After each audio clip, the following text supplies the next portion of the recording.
Thank you, Bryant. Now, new this morning, you may be able to collect on some of your spouse's Social Security money, even if it's your ex-spouse. But even while it's letting yours grow, there's a clock ticking. There is a catch. You're going to have to act fast. We've got a lot to explain here, so you're going to want to come close to the TV. And here to walk us through it all is Adam Kosh. He is the president of Libertas Wealth Management Group. Now, Adam, I'm sorry, Kosh. It's okay.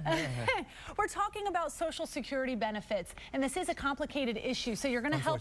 Yeah, you're going to help us get through this as simply as possible. What are we talking about here? Well, there's two strategies at play.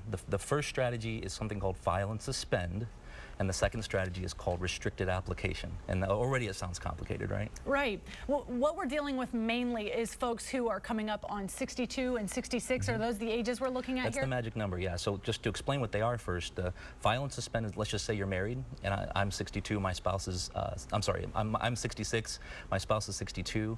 I can actually go file for Social Security, suspend my application, which allows my spouse to take half of mine without it affecting me. That's the first one. Or you can do what's called restricted application, which, married or not, let's just say you're divorced and you've been married for at least 10 years, because that's that magic number, then you can actually go file for your ex-spouse's Social Security, and you can take half of theirs. But again, it doesn't affect their Social Security at all, which is obviously why they're getting rid of the rule. Is, you know, if you could take 150% of one person's Social Security income, that's kind of a problem for the budget. Makes sense.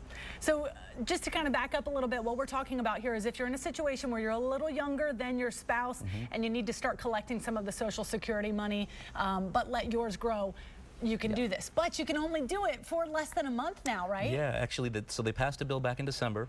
And the bill says that if you turned 62 by the end of the year, then you can, if you're divorced, you can actually take half your ex-spouse's Social Security as long as you file by April 29th.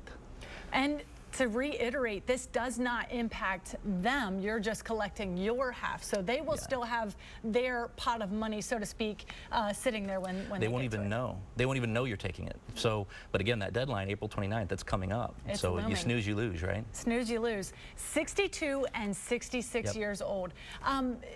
Other than acting quick, do you have any other tips for folks? I think that probably the smartest thing to do, because this topic is so complicated, is just again, that by April 29th, if you're 66 by the end of last year or 62 by the end of last year, it probably makes a lot of sense to head down to the Social Security office, set up an appointment, and just tell them your situation and see if it makes sense. I mean, the worst thing you want to do is you know, not go down and then wish you would have, because nobody's going to change this deadline for you. Great. Now, we know this was a little bit complicated, so we are going to have a link on 10tv.com where you can maybe reach out and ask Adam a few of your questions if need be, and also maybe learn a little bit yourself. So check out 10tv.com if you have more. Thank you so much, Adam. Thank you for having me again. I appreciate it.